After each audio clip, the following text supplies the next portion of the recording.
전능하신 나의 주 하나님은 능치 못하실 일 전혀 없네.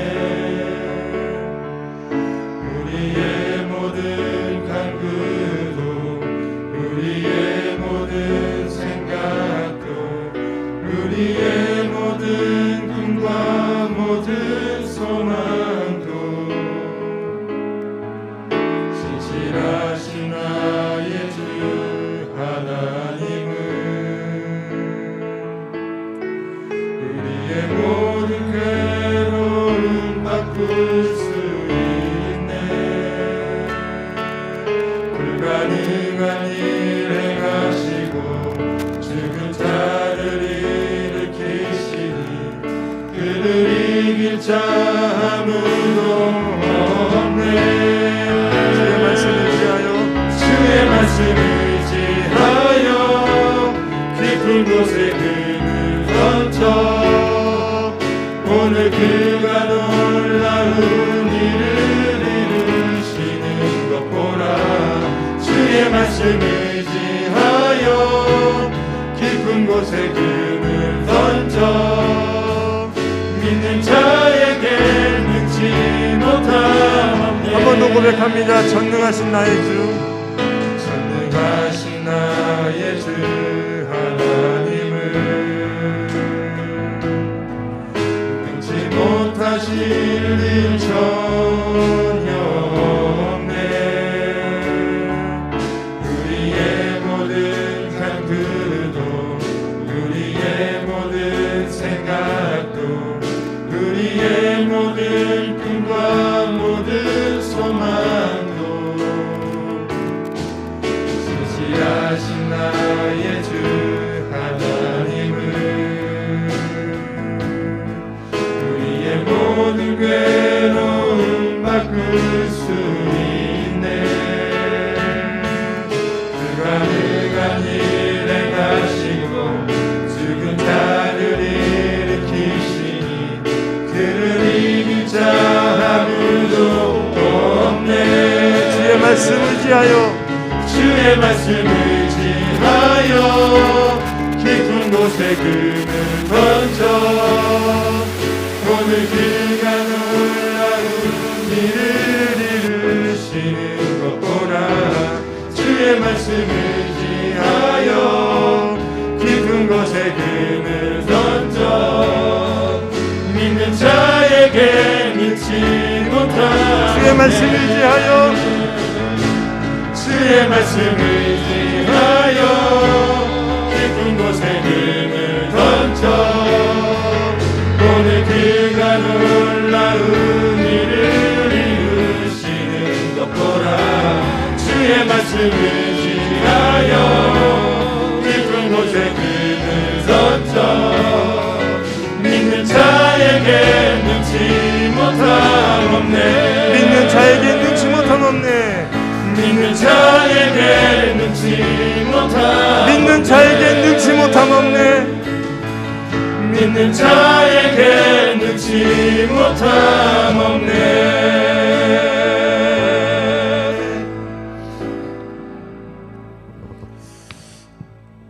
듣기 좋죠? 아닌가? 또 신나게 한번 찬양해 보도록 하겠습니다. 저희가 그래도 좀 웅장함이나 파워 같은 게 좀 느껴지지 않나? 또 하나님께서 또 기쁜 또 찬양이 되지 않을까 싶습니다. 또 신나는 찬양으로 또 주님께 또 영광 돌리기 원합니다. 하늘 위에 주님밖에.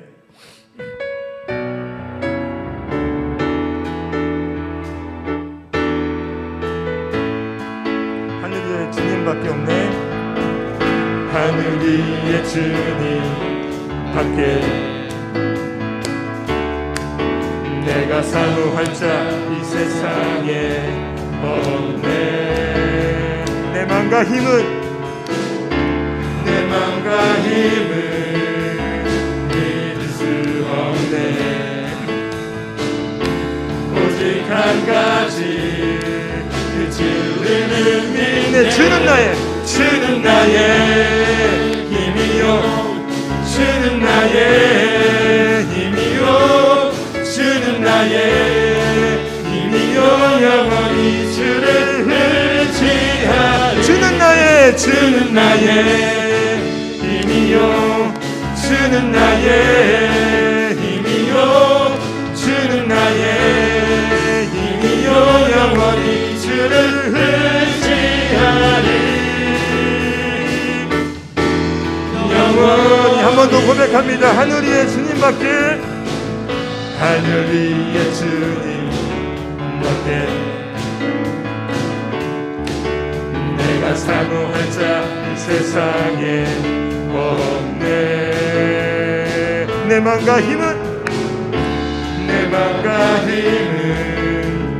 믿을 수 없네. 오직 한 가지 그 진리를 믿네. 주는 나의 힘이요 주는 나의 힘이요 주는 나의 힘이요 영원히 주를 의지하리. 주는 나의 힘이요 주는 나의 힘이요 주는 나의 힘이요 영원히 주를 의지하리. 영원히 예수가 좋다오. 많은 사람들 참된 진리를 모른 채 주님 곁을 떠나가지만 내가 만난 주님은 참 사랑이었고 진리고 소망이었어. 무거운 짐진 자 다 내게로 오라. 무거운 짐진 자 다 내게로 오라. 내가 너를 쉬게 하리라. 이 길만이 생명의 길. 이 길만이 생명의 길 참 복된 길이라 항상 내게 들려주셨소. 난 예수가 좋다오. 난 예수가 좋다오. 난 예수가 좋다오. 주를 사랑한다던 베드로 고백처럼 난 예수를 사랑한다. 난 예수가 좋다고 한 번 더 고백합니다. 난 예수가 좋다오. 난 예수가 좋다오. 주를 사랑한다던 베드로 고백처럼 난 예수를 사랑한다. 갈릴리 마을 그 숲속에서 갈릴리 마을 그 숲속에서 주님께 열한 제자가 만나시사 마지막 그들에게 부탁하시기를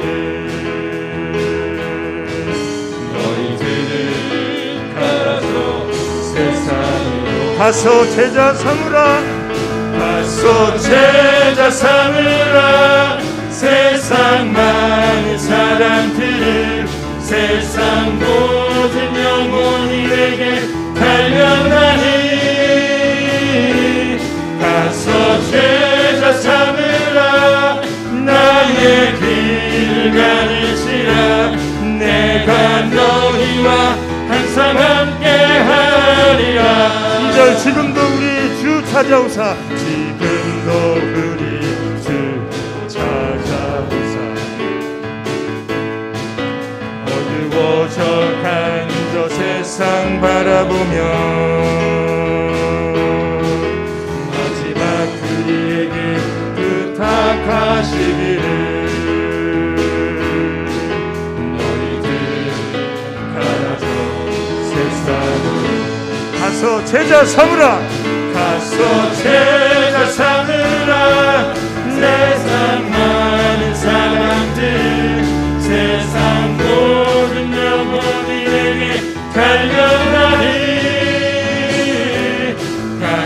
제자 삼으라 나의 길을 가르치라 내가 너희와 항상 함께 가서 제자 삼으라 가서 제자 삼으라 세상 많은 사람들 세상 모든 영혼이 내게 달려나니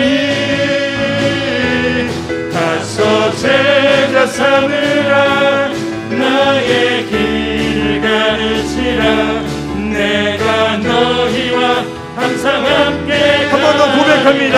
난 예수가 좋다우 난 예수가 좋다오 난 예수가 좋다오 주를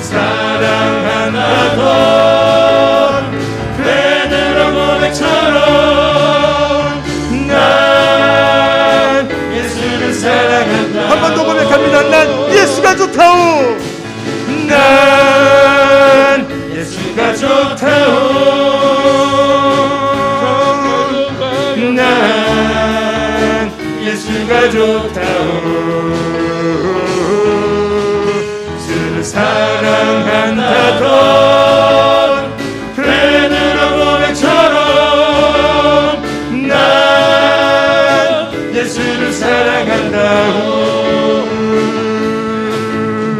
아멘. 하나님께 영광의 박수 드리겠습니다.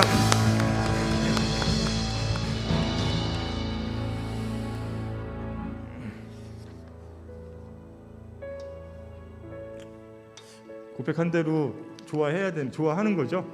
네, 좋아서 신나게 또 입술로 저희가 고백한 줄 믿습니다.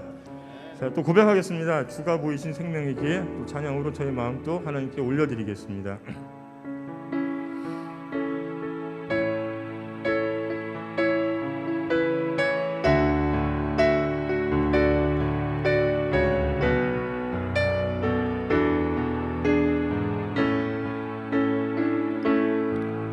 주가 보이신 생명의 길 나 주님과 함께 상한 마음 들이며 주님 앞에 나가리 나의 외로움이 되신 주 그 이름 예수 나의 길이 되신 이름 예수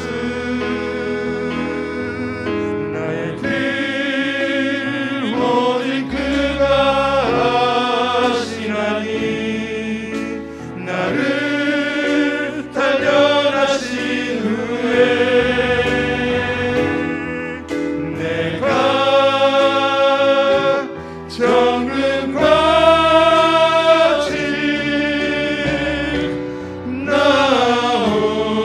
나오리라 주가 보이신 생명의 길, 주가 보이신 생명의 길 나 주님과 함께 상한 마음 들이며 주님 앞에 나가리 나의 외로움이 되신 주 그 이름 예수 나의 길이 되신 이름 예수 나의 길 오직 그가 하시나니 나를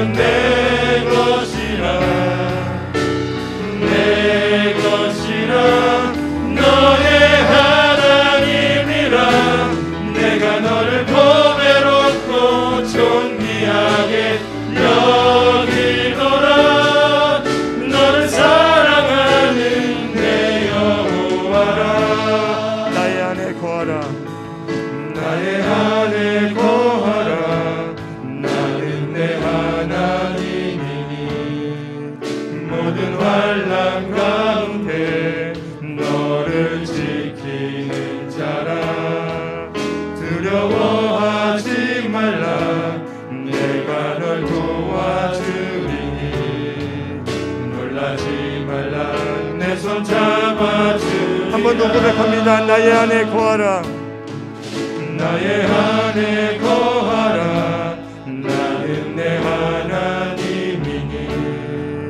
모든 환난 가운데 너를 지키는 자라 두려워하지 말라 내가 널 도와주리니 놀라지 말라 내 손 잡아주리라 내가 너를 지명하여 불러나니 너는 내 것이라 너의 하나님이라 내가 너를 보배롭고 존귀하게 여기노라 너를 사랑하는 내 여호와 내가 너를 지명하여 불렀나니 내가 너를 지명하여 불렀나니 너는 내 것이라 너의 하나님이라 내가 너를 보배롭고 존귀하게 여기노라 너를 사랑하는 내 한 번 더 고백합니다. 내가 너를 지명하여 불렀나니 내가 너를 지명하여 불렀나니 너는 내 것이라 너의 하나님이라 내가 너를 보배롭고 존귀하게 여기노라 너를 사랑하는 내 여호와라 너를 사랑하는 내 여호와라 너를 사랑하는 내 여호와라 그렇습니다. 주님께서 저희를 지명하여 부르셨습니다. 그리고 저희는 아멘으로 화답했습니다. 그를 믿고 따르기로 저희가 작정한 이상 끝까지 그 마음 변치 말고 믿고 따르길 원합니다. 그 앞에 저희 남성 목장이 앞장서기를 바라겠습니다. 이 시간 특별히 저희 남성 목장을 위해서 기도하면서 예배에 임재하겠습니다. 같이 기도하시겠습니다. 놀라운 사랑과 은총에 감사와 영광과 찬송을 올려드립니다. 죽을 수밖에 없는 죄인들을 불러 하나님의 귀한 백성을 삼아 주시고 죄 가운데 방황하는 저희들에게 구름 기둥과 불 기둥으로 인도하여 주신 극진한 사랑에 깊은 감사를 드립니다. 하나님의 역사가 아니면 우리가 어떻게 구원을 받을 수 있으며 하나님의 보호하심이 없으면 우리가 어떻게 하루하루를 살아갈 수 있나이까. 모든 것이 주님의 은혜이며 사랑이라는 것을 이 시간 확실히 깨닫게 하옵소서. 오늘은 남성 목장의 수련들이 모여 마음과 뜻과 정성을 다하여 사명을 다짐하는 헌신 예배를 드립니다. 비록 코로나19로 인하여 모이기가 어렵게 되었지만 하나님께서 역사하여 주시고 성령님께서 저희들의 마음을 인도하여 주옵소서. 저희들의 헌신 예배가 하나님께는 큰 영광을 돌리며 모든 성도님에게는 하나님 은혜의 시간이 되게 하옵소서. 특별히 남성 목장 신원들은 복음의 기수로서 정직의 사명을 다하며 사랑이 메마른 이 땅에 사랑을 실천하고자 하는 뜨거운 심정을 안고 모였습니다. 이번 남성 목장 헌신 예배를 통해서 마음을 다시 가다듬고 하나님께만 영광이 되는 삶을 살게 하옵소서. 이 시간 헌신 예배를 드리는 귀한 복음의 역군들에게 성령의 능력과 지혜와 명철을 허락하여 주옵소서. 주님의 모든 교회를 위하여 봉사하는 일, 그 밖에 무슨 일을 하든지 하나님의 영광을 위하여 일하는 귀한 존재가 될 수 있도록 인도하여 주옵소서. 천국 복음을 전하기 위해서는 우리가 먼저 복음을 알아야 합니다. 성경을 모르고 어떻게 복음을 전할 수 있나이까. 주여, 이 시간 저희들에게 성령의 뜨거운 마음을 주셔서 말씀을 배우는 데 최선을 다할 수 있도록 마음을 주관하여 주옵소서. 이 민족을 향하신 하나님 아버지, 하나님의 귀하신 뜻이 온전히 이루어지길 원합니다. 저희 남서목장 순원들이 이 땅의 복음화 통일을 위해서, 나라와 교회를 위해서 썩어지는 미라이 되게 하옵소서. 우리가 믿는 것은 오직 하나님 아버지 한 분뿐이오니 꿋꿋이 전진하는 신앙인으로 승리하게 하옵소서. 오늘 남서목장 혼인 예배를 위해서 말씀을 선포하시는 이준환 목사님을 위해서 기도드립니다. 하나님께서 우리 상황과 환경에 꼭 맞는 말씀을 선포하게 하옵소서. 남서목장 순원들이 오늘 목사님의 말씀을 통해서 응답받는 역사가 일어나게 하옵소서. 하나님께 감사드리며 사랑 많으신 예수 그리스도의 이름으로 기도드립니다.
나의 구원 나의 영광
산성 내가 요동치 아니하리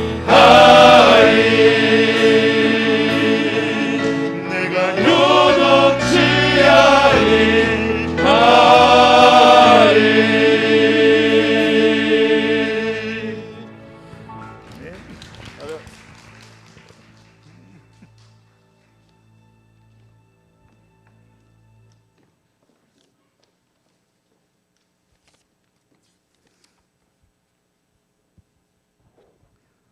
오늘 저녁 우리에게 주시는 하나님의 말씀은 에베소서 1장 3절에서 6절 말씀입니다. 에베소서 1장 3절에서 6절 말씀입니다. 제가 가진 성경 신약 310쪽에 있습니다. 다 찾으셨으면 봉독하겠습니다. 찬송하리로다 하나님 곧 우리 주 예수 그리스도의 아버지께서 그리스도 안에서 하늘에 속한 모든 신령한 복을 우리에게 주시되 곧 창세전에 그리스도 안에서 우리를 택하사 우리로 사랑 안에서 그 앞에 거룩하고 흠이 없게 하시려고 그 기쁘신 뜻대로 우리를 애정하사 예수 그리스도로 말미암아 자기 아들들이 되게 하셨으니 이는 그가 사랑하시는 자 안에서 우리에게 거저 주시는 바 그의 은혜의 영광을 찬송하게 하려는 것이라. 아멘. 오늘 말씀을 전하실 목사님은 수원노회 부회장으로 섬기시고 화평교회에서 담임 목회하시는 이진환 목사님 나오셔서 은혜로운 말씀 선포해 주시겠습니다. 나오실 때 큰 박수로 환영하겠습니다.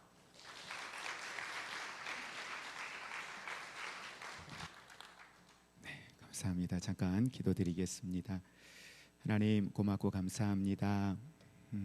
오늘 이 밤도 하나님 저희들을 사랑하셔서 남성 목장 헌신 예배로 하나님 앞에 예배할 수 있도록 우리를 인도하신 하나님을 찬양합니다.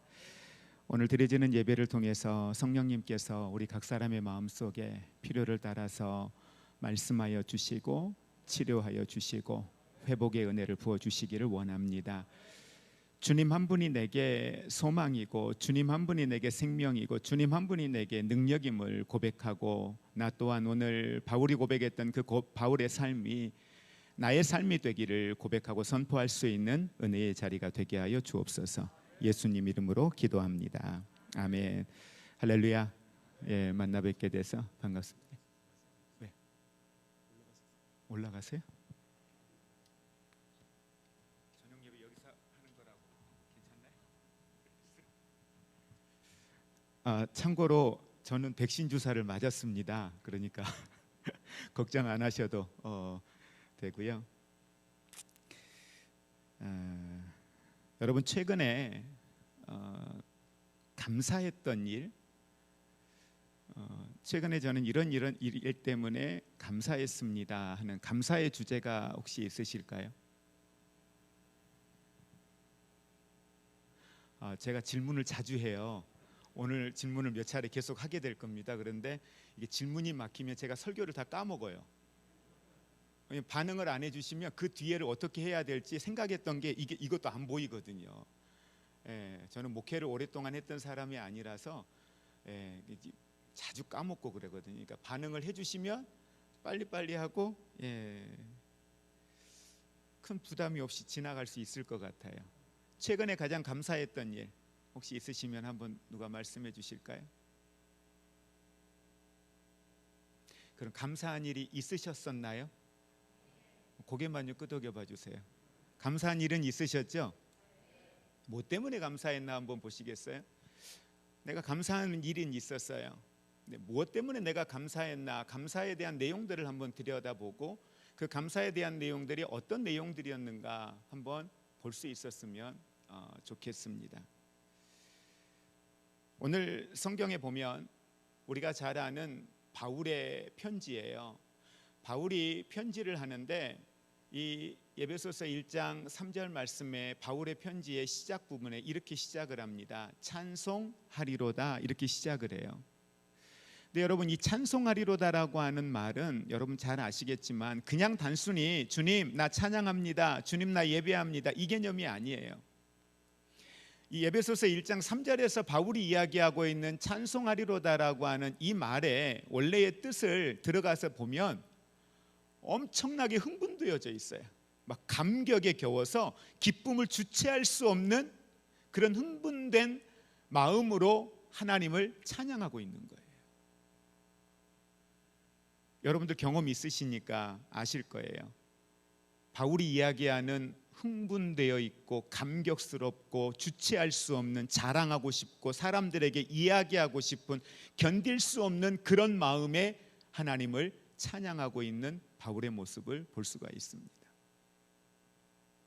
근데 중요한 건 바울이 무엇 때문에 이렇게 하나님을 찬양하고 있을까? 도대체 바울이 처하여 있는 상황이 어떤 상황이길래 바울은 이렇게 하나님을 흥분하며 감격에 겨워서 찬양하고 있을까? 한번 우리 성경을 빨리 한번 찾아보겠습니다. 바울이 처하여 있는 상황입니다. 에베소서 3장 1절 말씀 한번 보시기 바랍니다. 3장 1절 같이 우리 합독합니다. 이러므로 그리스도 예수의 일로 너희 이방인을 위하여 갇힌 자 된 나 바울이 말하거니와, 지금 바울이 어떤 상황에 있어요? 갇힌 자가 되어 있다라고 이야기하고 있습니다. 뭐 하다가 갇힌 자가 되었다라고 이야기합니까? 예수의, 그리스도 예수의 일로 누구에게? 이방인에게 뭐 하다가? 복음을 전하다가 갇힌 자 되었다라고 이야기하고 있어요. 4장 1절 한 번 더 보실까요? 4장 1절 같이 합독합니다. 그러므로 주 안에서 갇힌 내가 너희를 권하노니 너희가 부르심을 받은 일에 합당하게 행하여. 지금 바울이 어떤 상황이에요? 갇힌 자 되어 있다라고 이야기하죠. 자, 갇힌 자 된 바울의 모습을 한번 더 리얼하게 한번 볼까요? 6장 20절 한번 보겠습니다. 6장 20절에 바울은 이렇게 이야기합니다. 같이 합독합니다. 이 일을 위하여 내가 쇠사슬에 매인 사신이 된 것은 나로 이 일에 당연히 할 말을 담대히 하게 하려 하심이라. 자, 이 세 개의 내용들을 정리해서 봐보면 바울이 지금 처하여 있는 바울의 상황은 지금 바울이 어디에서 이 편지를 쓰고 있다라고 이야기하고 있습니까? 감옥에서요. 근데 감옥에 있는데 감옥에서 어떤 상황에 있어요? 쇠사슬에 매여 있는 바울의 모습을 볼 수가 있습니다. 로마 감옥에 있는데 로마 감옥에서 쇠사슬에 매여서 갇힌 자 된 가운데 있는 바울이 편지를 하고 있는 거예요. 그런데 그 편지의 내용에는 편지를 받는 사람들, 수신자들은 자유함 속에 있어요. 근데 정작 편지를 하고 있는 바울은 옥에 갇혀 있는데, 옥에 갇혀 있는 바울이 하나님을 찬양하면서 그들에게 편지를 시작하고 있는데, 옥에 갇혀 있는 바울이 지금 여호와를 찬양하는데 견딜 수 없는 기쁨과 감격에 겨운 마음으로 하나님을 찬양하며 오늘 편지를 쓰고 있다라고 하는 사실입니다. 도대체 무엇이 옥에 갇혀 있는 바울로 하여금 이렇게 하나님을 찬양하게 했을까요? 우리 남선교회 회원들 사회생활 하시고 많은 공동체 속에서 수많은 사람들과 관계 속에서 우리가 살아가다 보면 어떻습니까? 내 의지와 다르게 속상하고 화나고 때로는 그 상황과 환경 때문에 좌절과 절망과 낙심에 빠질 수밖에 없는 상황들이 얼마나 많습니까? 열심히 수고하고 열심히 노력했는데도 불구하고 내가 원하는 결과를 얻지 못할 때 얼마나 많습니까? 억울한 일을 당할 때 얼마나 많이 있습니까? 세상에서뿐만 아니라 교회 공동체 안에서도 내 마음 알아주지 못해서 외롭고 서운하고 속상하고 화도 나고 때로는 그것 때문에 흔히 우리가 말하는 시험에 들었다라고 하는 이런 상황들에 놓일 때도 얼마나 많이 있습니까? 그럴 때 여러분은 어떻게 하십니까? 여러분의 의지로, 여러분이 가지고 있는 신앙으로, 여러분의 믿음으로 감당할 수 없는 상황 앞에 놓였을 때에 여러분들은 그런 상황이 놓일 때마다 어떤 생각을 했고 어떤 일들로 여러분들은 갈등하고 고민을 했습니까? 우리에게는 수많은 경험들이 있습니다. 그런데 바울은 복음을 전하다가 옥에 갇혔는데 옥에 갇힌 바울이 그 주님을 찬양하고 있네요. 그 주님을 노래하고 있어요. 그리고 전하고 있어요. 도대체 바울이 오늘 흥분하며 찬양하고 있는 찬양의 이유를 우리는 말씀을 통해서 몇 가지 함께 보기를 원합니다. 그래서 그 바울의 찬양이 오늘 저와 여러분의 찬양이 되고 저와 여러분의 신앙의 고백이 될 수 있기를 주님의 이름으로 축복을 드립니다. 바울 서신의 내용의 특징 가운데에 바울이 가장 많이 사용하고 있는 단어가 하나가 있습니다. 혹시 뭔지 아세요? 바울 서신의 특징 가운데에 빠지지 않고 계속 반복해서 바울이 사용하고 있는 단어가 하나 있어요. 뭐죠? 그리스도 안에서. 그리스도 안에서. 그리스도 안에서라고 하는 걸 계속해서 바울이 이야기를 해요. 그러니까 바울이 그리스도 안에서라고 하는 걸 말만 하고 있는 게 아니라 실제 바울의 삶을 들여다보면, 바울의 삶을 여러분들이 말씀을 통해서 계속 듣고 배우셔서 아시겠지만, 바울의 삶을 들여다보면 바울의 삶의 공통된 특징은 철저하게 그의 삶은 상황과 환경이 아니었어요. 자신의 감정이 아니었어요. 주변 사람들이 이야기하는 주변 사람들의 소리가 아니었어요. 바울의 모든 삶의 중심은 철저하게 그리스도 예수 안에서였어요. 자신의 정체성을 이야기할 때에도 그리스도 예수 안에서 종된 나 바울은 이라고 시작을 합니다.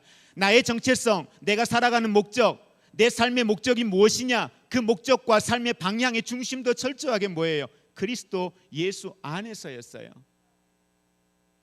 그러다 보니까 바울의 삶은 우리가 바울을 풀을 때에, 바울에 대하여서 묵상할 때에 모든 중심을 그리스도 예수 안에서 바울이 자신을 생각하고 상황과 환경을 생각하고 자신의 삶의 비전 또한 그리스도 예수 안에서 이야기하고 있는 모습을 보게 됩니다.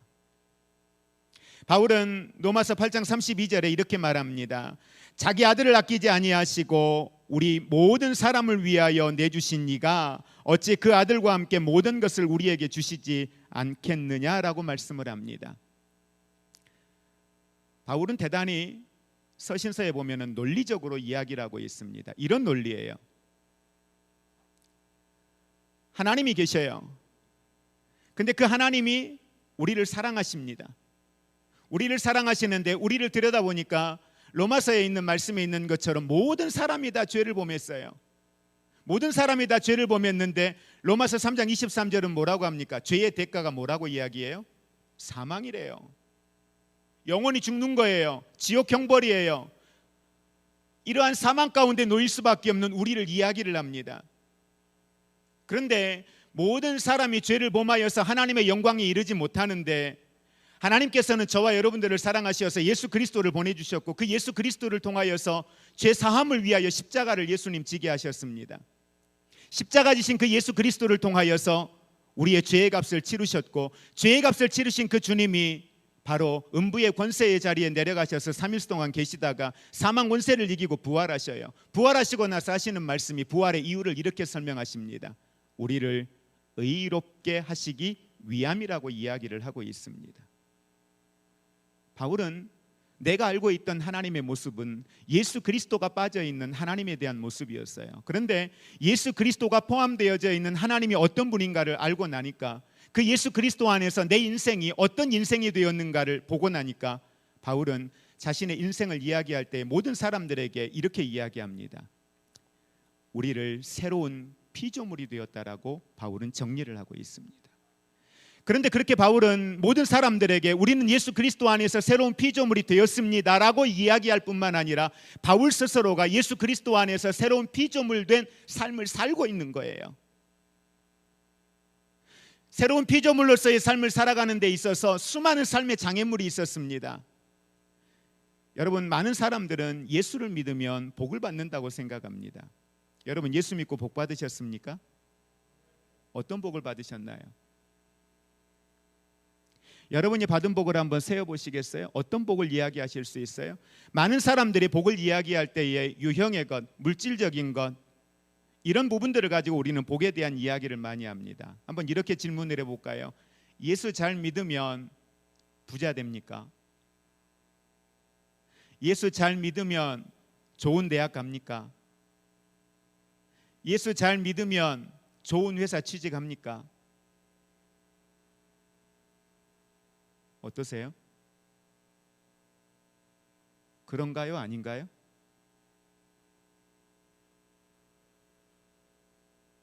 이 뒷부분을 제가 정리하면은 곤란할 수 있을 것 같으니까 정리는 안 할게요. 그러나 우리가 분명히 보아야 될 중요한 사실은 예수 잘 믿어도 사업 망할 수 있고요.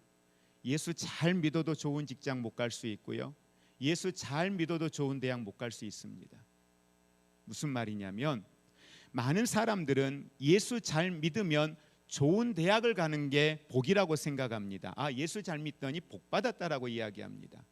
예수 잘 믿었더니 좋은 직장 갔다라고 이야기합니다. 그런데 그럼 좋은 직장을 가신 분들에게 여쭈어봅니다. 그 직장을 가기 위해서 어떤 기도를 했나요?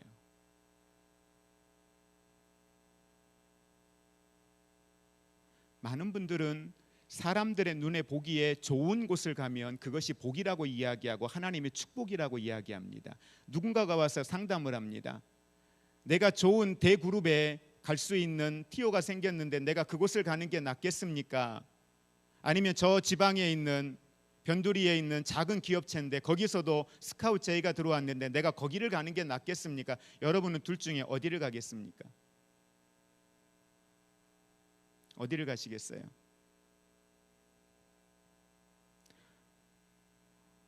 말씀을 안 하기로 아주 작정을 하셨군요. 예. 저에게 그렇게 저희 아들이 취업을 지금 준비하고 있는데 29살짜리 친구가 저한테 와서 이런 상황이 생겼는데 제가 어디를 가면 좋겠습니까? 라고 저에게 상담을 한다면 저는 그 두 개를 가지고 이야기하지는 않을 것 같아요. 너가 기도해봐.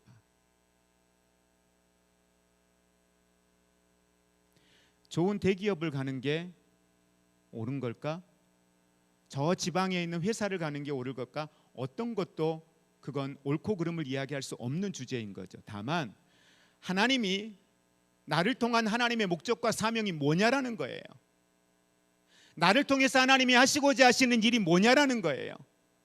두 개의 직장을 놓고 정말 하나님 앞에 기도하면서 하나님, 어떤 것이 하나님의 뜻입니까? 내 인생을 통하여 하나님이 하시고자 하시는 하나님의 설계도 가운데에 과연 내가 저 대기업을 가는 것이 하나님 편에 옳은 것입니까? 아니면 저 지방에 있는 남들이 알아주지도 않는 저곳에 내가 가는 것이 옳은 것입니까? 기도할 수 있어야죠. 그리고 그 가운데 하나님이 원하는 걸 찾아야죠. 자, 왜 이 말씀을 드리냐면 바울의 삶은 철저하게 내가 보기에, 사람들이 보기에 좋은 것을 쫓아가는 것이 아니라 하나님이 보시기에 옳은 것, 하나님이 주시는 목적과 사명의 길을 선택하며 달려갔다라고 하는 사실입니다.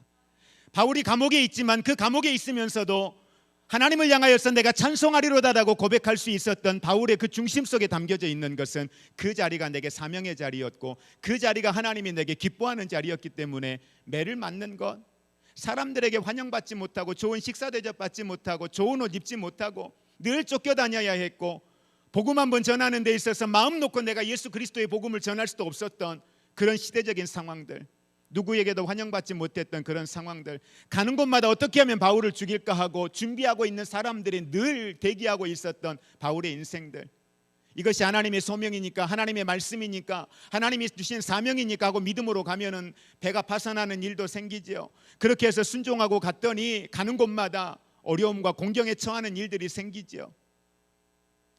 그럼에도 불구하고 바울은 그것이 자신의 사명의 길이었기 때문에 매를 맞는 게 문제가 되지 않았어요. 감옥에 있는 게 문제가 되지 않았어요. 그러니까 그곳에서 자신의 정체성을 잃지 않는 거예요. 그러니까 상황과 환경과 사람의 소리에 그는 지배받지 않는 거예요. 왜 어떤 상황 앞에 놓였을 때마다 하나님의 뜻을 구해야 되는 본질적 이유가 무엇인가? 많은 남성분들은 직장의 문제를 놓고 뭔가를 결단해야 될 때에, 선택을 해야 될 때에 많은 선택의 중심 가운데 가정을 집어넣습니다. 우리의 가정의 상황, 자녀들을 양육하는 데 상황, 부모님을 모시는 데 상황, 모든 상황들을 내 형편과 내 상황에다 집어넣어 놓고 해석을 합니다. 그런데 그 전에 우리에게 선행적으로 필요한 것, 바로 그것은 하나님이 기뻐하시는 것이 무엇이냐라는 거예요. 여러분, 바울의 삶이 말씀의 실제의 삶을 살았다라고 하는 증거가 뭐냐 하면 바울의 모든 삶의 철저한 중심이 바로 그렇게 있다 보니까 하나님이 바울의 인생에 대하여서 필요한 이 모든 것을 더하시는 삶을 사는, 다시 말하면 하나님이 약속하신 말씀이 그 말씀대로 살았더니 말씀대로 사는 자가 어떻게 하나님의 인도함을 받고 어떻게 하나님이 그의 인생을 풍성케 하시고 어떻게 그의 삶을 이끌어 가시는가를 몸소 체험하는 삶의 증인이 되었다라는 거죠. 그러니까 바울은 당당하게 말할 수 있었던 거예요. 자, 그러면 우리는 오늘 이 시간 바울이 가지고 있는, 바울이 하나님을 찬양하고 있는 바울의 선물 보따리를 한번 풀러서 보도록 하겠습니다. 자, 1장 7절 한번 보시겠습니다. 1장 7절의 말씀 같이 합독합니다. 우리는 그리스도 안에서 그의 은혜의 풍성함을 따라 그의 피로 말미암아 속량 곧 죄사함을 받았느니라. 아멘. 네. 자, 우리는 그리스도 안에서 그 은혜의 풍성함을 따라 그의 피로 말미암아 속량, 죄의 값을 치루어 주셨습니다. 그리고 죄 사함을 얻었습니다. 이 모든 것이 뭘로 이루어졌다? 그분의 은혜로 이루어졌다라고 하는 사실을 성경은 이야기하고 있습니다. 우리 율정교회는 제가 가끔 예배에 들어와요. 저희 금요 기도회 끝나고 나면은 11시에 심야 기도회를 하시네요. 여기는. 그렇죠? 그러니까 집에 들어와서 유튜브를 열어보면 제일 먼저 율정교회가 떠요. 예. 그럼 보면 설교하시는 내용을 듣게 되죠. 근데 제가 말씀을 들으면서 이걸 부담 없이 말씀을 드릴 수 있는 거는, 여러분은 죄인입니까? 아닙니까? 나는 죄인입니다 하시는 분.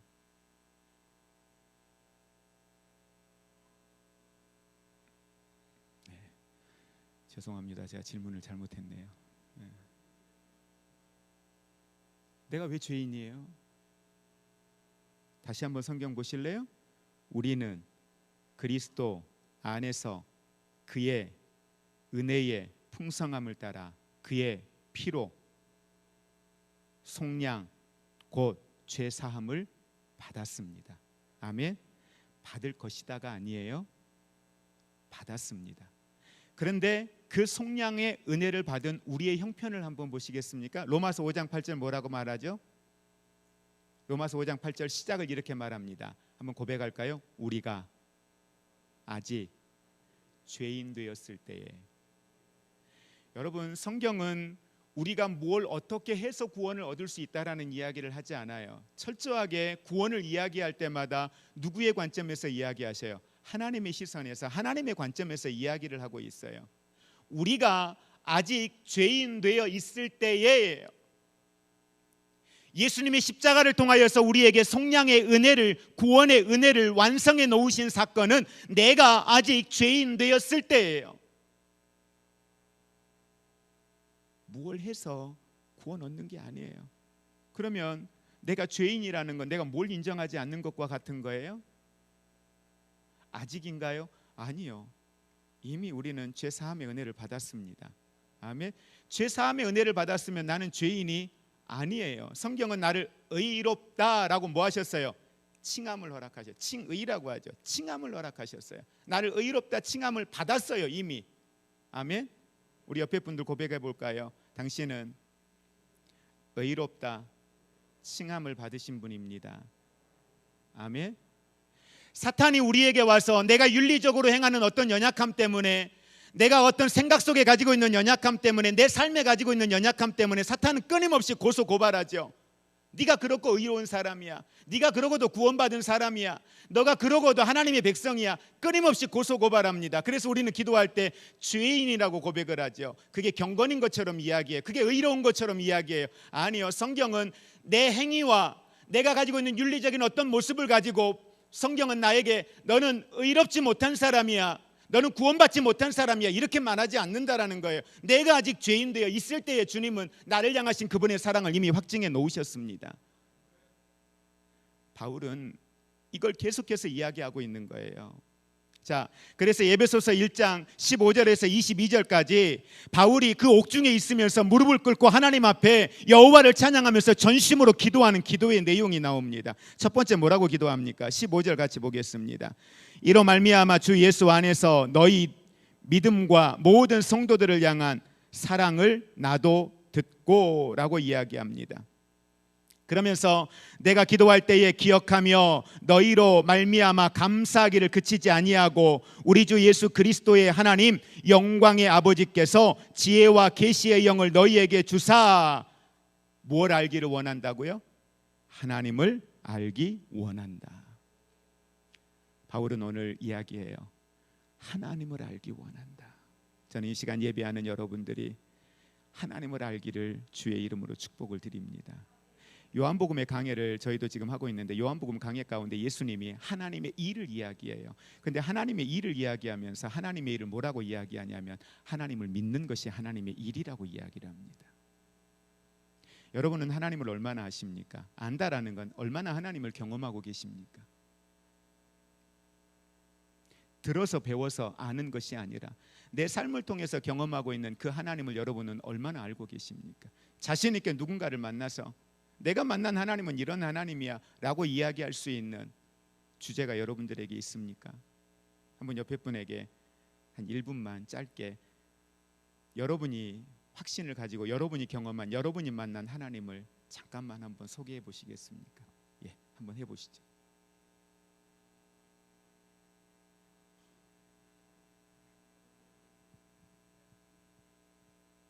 하셔도 되는데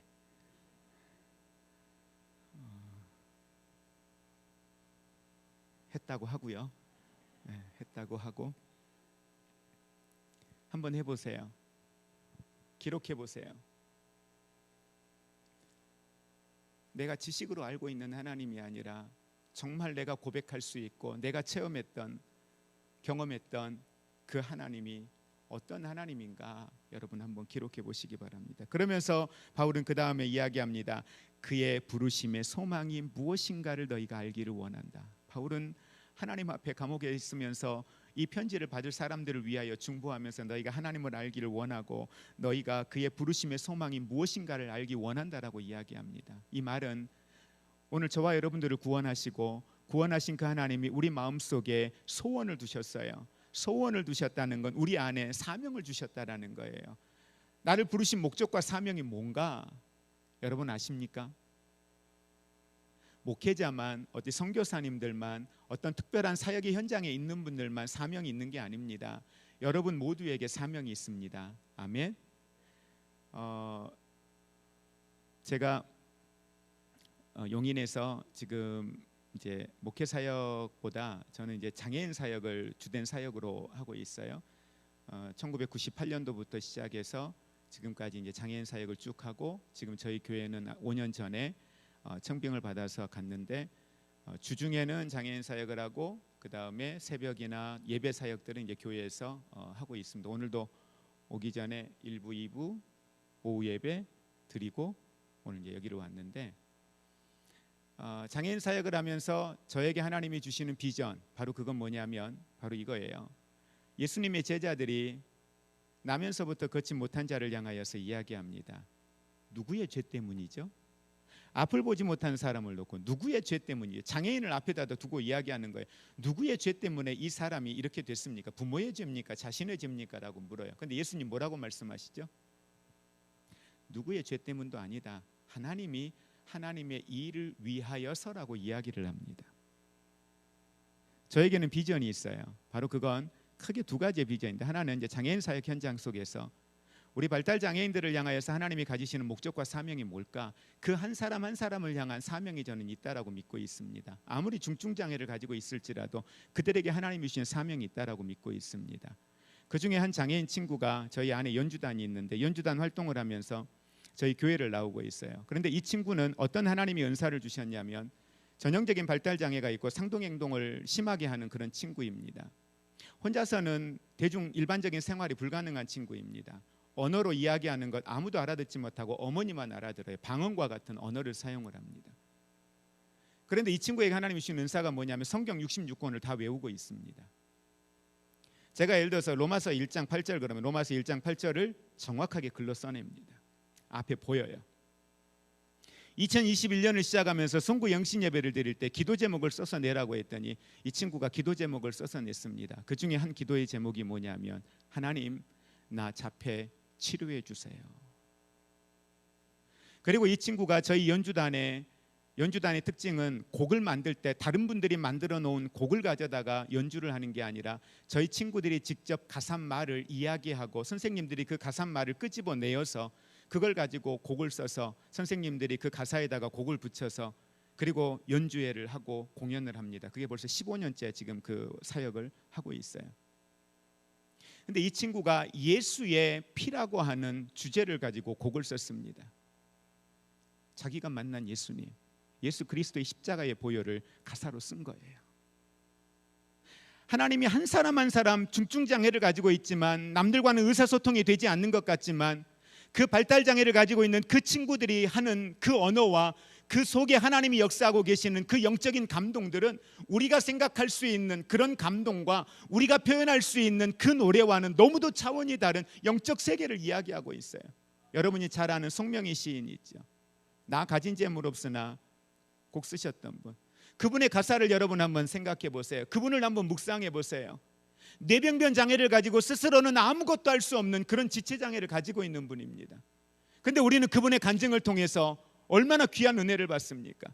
아, 하나님이 이런 하나님이시구나, 하나님이 이런 능력의 하나님이시구나, 그래 하나님은 이런 분이야 라고 하는 걸 그분의 간증을 통해서 보는 거예요. 여러분은 어떻습니까? 여러분 한 사람 한 사람을 향하신 하나님의 목적과 사명이 있다는 사실을 믿으시기를 바랍니다. 그래서 여러분 목사님을 통해서 여러분들이 제자 양육을 받고 성경 공부하고 말씀을 배우면서 그 속에서 하나님이 나에게 주신 사명들을 여러분 붙드시기를 주의 이름으로 축복합니다. 그래서 이제는 상황과 환경과 형편을 따라서 무언가를 결정하는 것이 아니라 내게 주신 목적과 사명을 따라서 믿음의 결단을 할 수 있는 하나님의 사람들이 되시기를 주의 이름으로 축복합니다. 그러면서 바울은 이야기하죠. 그의 기업의 영광의 풍성함이 무엇인가를 알기를 원한다는 거예요. 여러분, 하나님의 기업, 하나님의 나라의 풍성함을 아세요? 그 하나님의 나라의 풍성함이 하나님의 백성들에게 부여하신 권세와 권리가 얼마나 크고 위대한지 여러분 아십니까?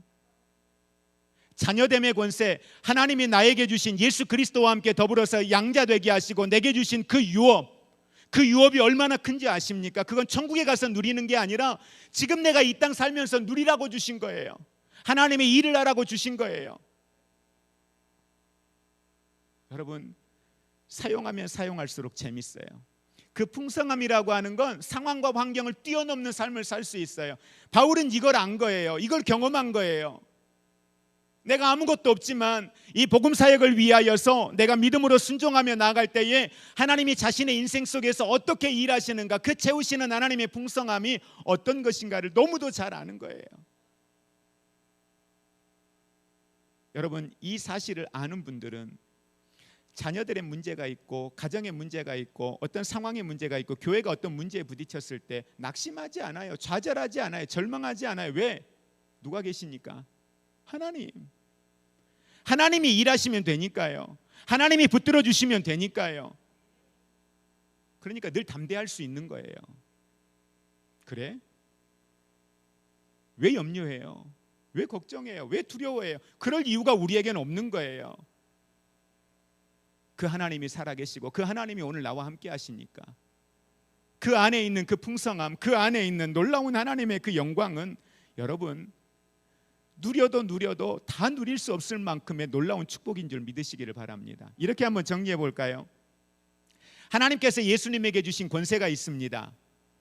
그 권세 때문에 하늘과 땅 아래에 있는 모든 것이 누구의 앞에 무릎을 꿇었습니까? 예수의 이름 앞에 무릎을 꿇었습니다. 아멘. 하늘과 땅 아래에 있는 모든 것이 예수의 이름 앞에 무릎을 꿇었는데 그 예수의 이름이 누구에게 있어요? 내 안에요. 아멘. 내 안에 그 예수의 이름이 있고 내 안에 그 예수의 이름이 있다는 건 내 안에 그 예수의 권세가 있는 거예요. 그래서 예수 그리스도의 이름을 가지고 나아갈 때, 선포할 때에 누가 사탄이 떠나가는 역사가 일어납니다. 예수의 이름으로 선포할 때에 병든 자가 치유받는 역사가 일어납니다. 예수 이름의 권세예요. 그러니까 성령의 충만함을 받았던 베드로가 요한이 성전을 향하여 올라가다가 걷지 못한 일을 놓고 이야기합니다. 내게는 아무것도 없어. 그러나 내게 있는 예수 그리스도의 이름으로 명하노니 일어나 걸으라고 명령할 때 그가 일어나 걷는 거예요. 이 권세가 베드로와 요한에게만 있습니까? 아니요. 여러분에게도 있는 거예요. 목회자에만 있는 게 아니에요. 여러분에게도 있는 줄 믿으시기를 바랍니다. 사용하셔야죠. 그 권세와 능력이 우리에게 있으니까요. 그러면서 바울은 2장 10절에 있는 말씀 함께 보겠습니다. 여러분, 이 이야기는 바울의 간증이에요. 바울의 간증을 지금 이야기하고 있는 거예요. 그러니까 바울은 이런 찬양을 하고 있는 거죠. 2장 10절 같이 합독합니다. 우리는 그가 만드신 바라 그리스도 예수 안에서 선한 일을 위하여 지으심을 받은 자니 이 일은 하나님이 전에 예비하사 우리로 그 가운데 행하게 하려 하심이라. 아멘. 우리를 누가 만드셨다라고 말씀합니까? 누가 만드셨어요? 하나님이요. 아멘. 하나님이 우리를 만드셨어요. 여러분, 이사야서 43장 1절부터 보면은 이렇게 말합니다. 이스라엘아 너를 창조하신 여호와께서 말씀하시느니라. 야곱아 너를 창조하신 여호와께서 말씀하시느니라. 그리고 이스라엘아 너를 조성하신 자가 말씀하시느니라. 그러면서 뭐라고 해요?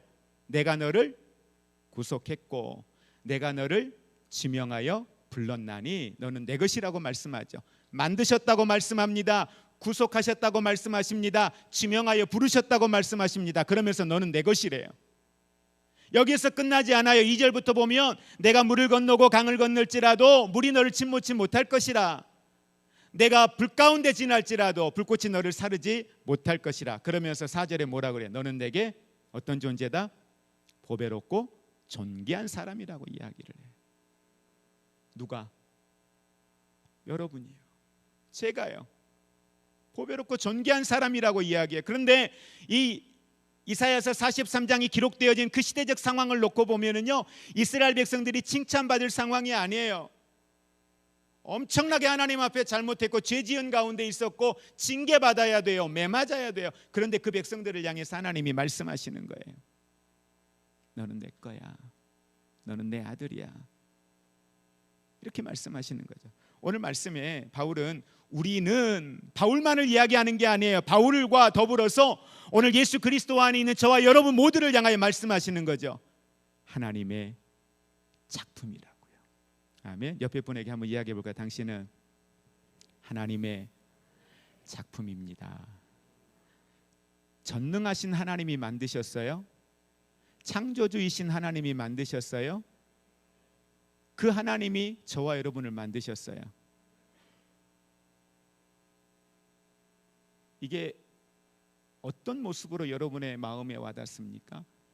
하나님이 나를 만드셨다라고 하는 건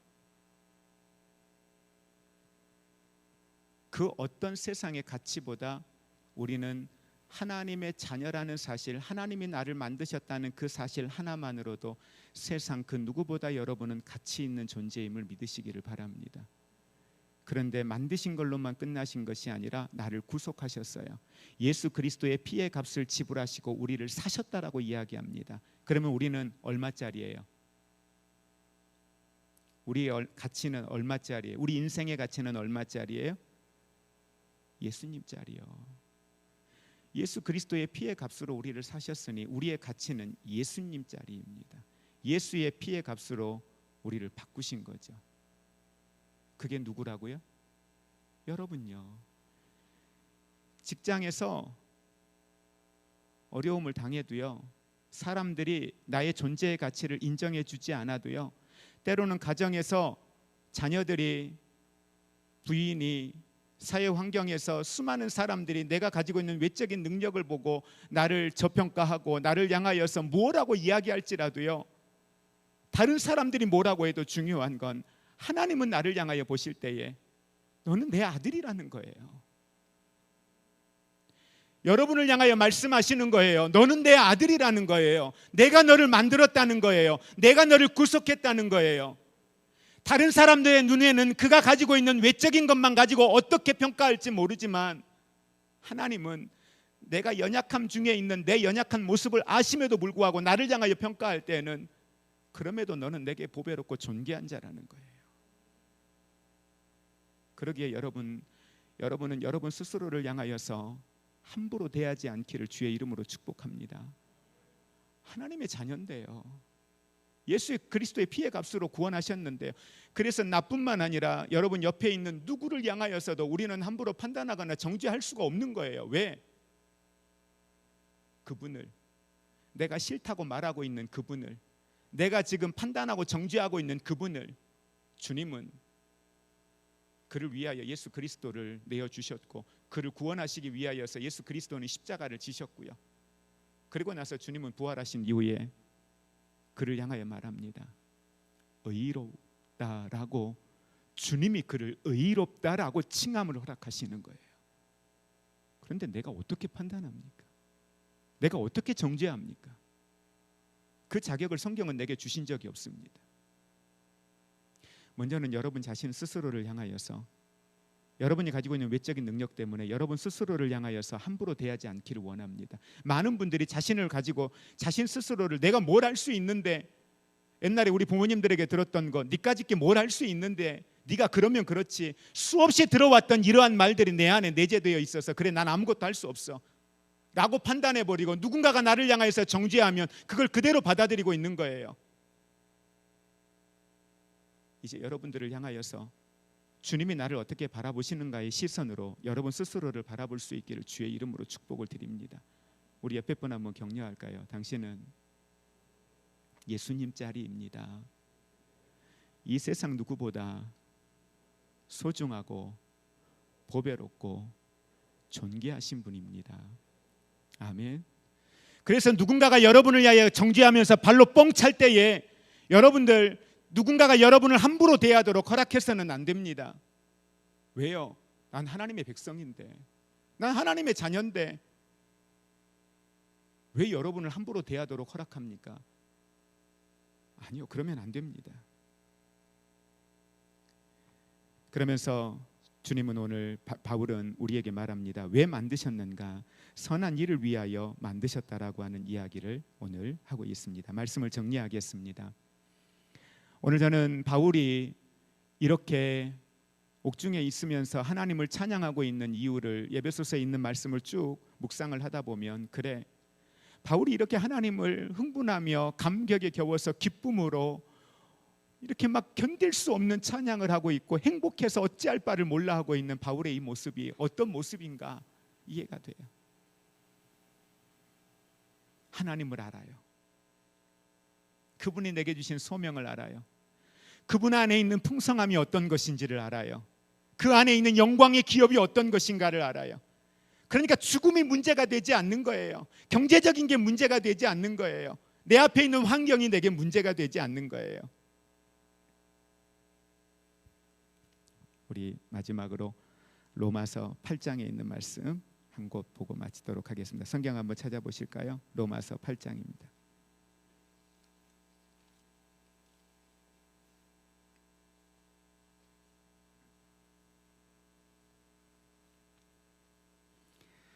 로마서 8장에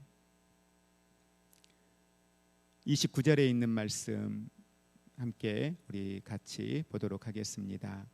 하나님이 미리 아신 자들을 또한 그 아들의 형상을 본받게 하기 위하여 미리 정하셨으니 이는 그로 많은 형제 중에서 맏아들이 되게 하려 하심이라. 또 미리 정하신 그들을 또한 부르시고 부르신 그들을 또한 의롭다 하시고 의롭게 하신 그들을 또한 영화롭게 하셨느니라. 아멘. 저와 여러분을 영화롭게 하셨습니다. 영화롭게 될 것이 아니라 이미 영화롭게 되신 분들임을 믿으시기를 바랍니다. 말씀을 정리하면서 이런 믿음의 사람이었기에 사도 바울을 향하여서 수많은 것들이 공격하고 무너뜨리려고 덤벼들었지만 바울은 세상이 감당할 수 없는 믿음의 사람으로 승리한 줄 믿으시기를 바랍니다. 저는 이 시간 이 자리에 있는 여러분들이 정말 세상이 감당할 수 없는 사람, 건강이, 물질이, 주변의 사람이, 환경이 어떤 문제가 여러분에게 와도 그것 때문에 여러분들의 가지고 있는 영성이 영향받지 아니하고 그럼에도 불구하고 하나님을 찬양할 수 있고 그럼에도 불구하고 하나님을 기대할 수 있고 그럼에도 불구하고 그 자리에서 임재하고 계시는 그 하나님을 노래할 수 있는 하나님의 사람들이 되시기를 주의 이름으로 축복을 드립니다. 우리 함께 찬양 같이 한 장 드리도록 하겠습니다.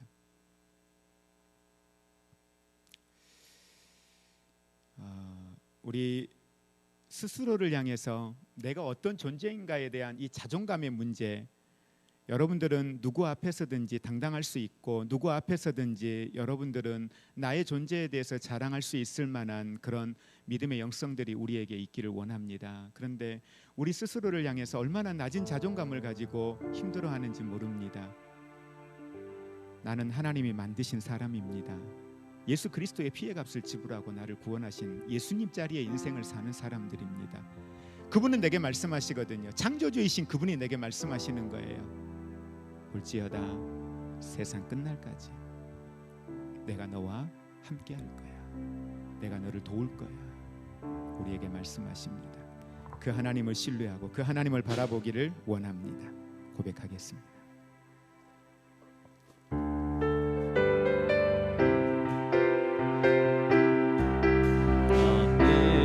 우리 남성 목장을 제외하고 나머지 분들은 자리에서 일어나실까요?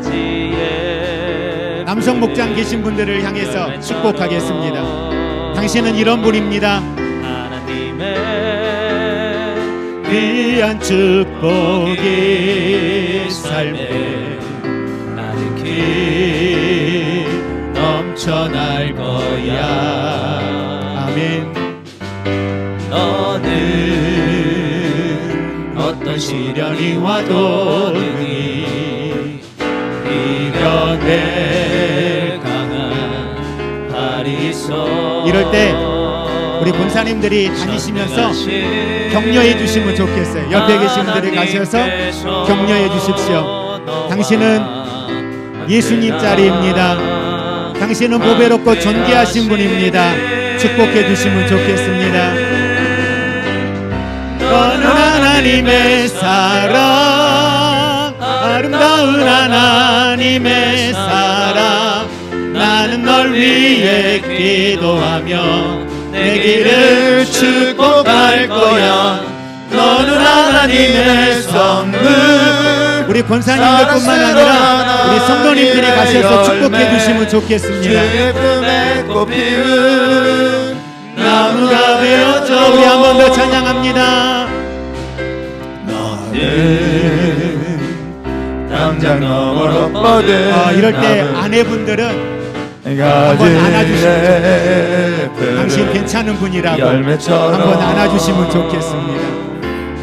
하나님의 귀한 축복이 삶에 가득히 넘쳐날 거야. 아멘.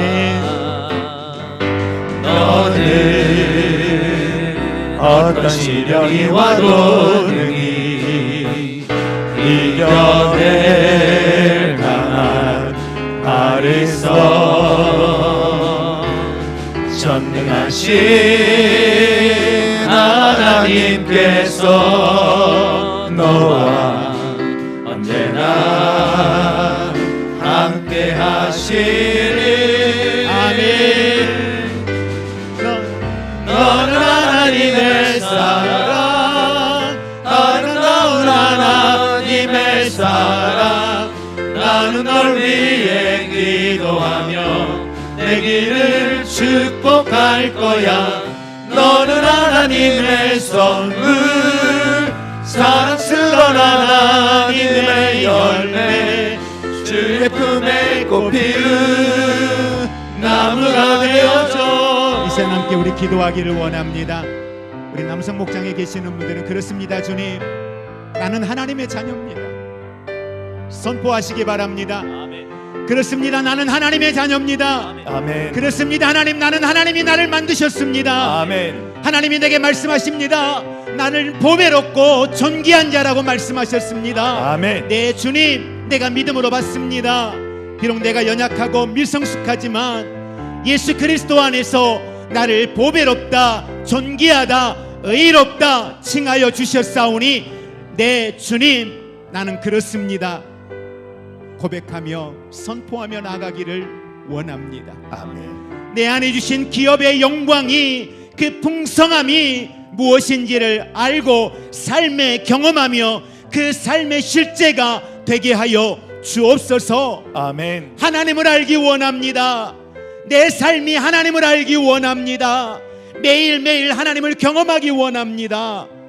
기도하며 내 삶이 하나님의 영광을 드러내는 삶이 되기 원합니다. 선포하며 나아가시고, 우리 남성 목장 외에 다른 분들은 남성 목장에 계신 분들을 찾아가시어서 축복하며 중보하며 기도하시겠습니다. 같이 기도하십니다.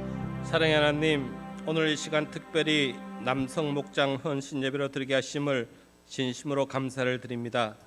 오늘 헌신 예배를 통하여 새롭게 결단하오니 이웃과 직장, 사업장에서도 그리스도를 증거하고 빛을 발하는 셀원들이 다 되게 하시고, 주님의 몸된 교회를 위해서도 선한 청지기의 삶을 살아갈 수 있도록 인도하여 주시옵소서.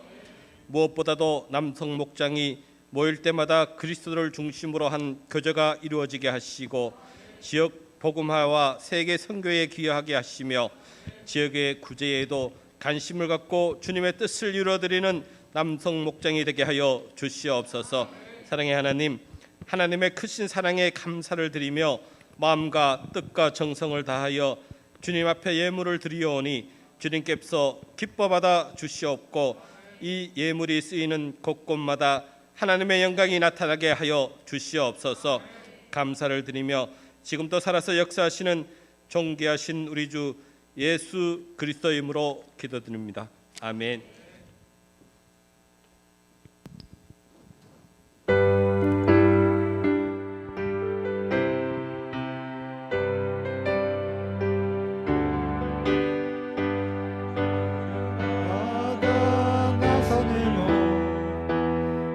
어디든지 가오리다. 괴로우나 즐거우나 수만 따라가오리니 어느 누가 막으리까. 주님들 막으리까. 어느 누가 막으리까.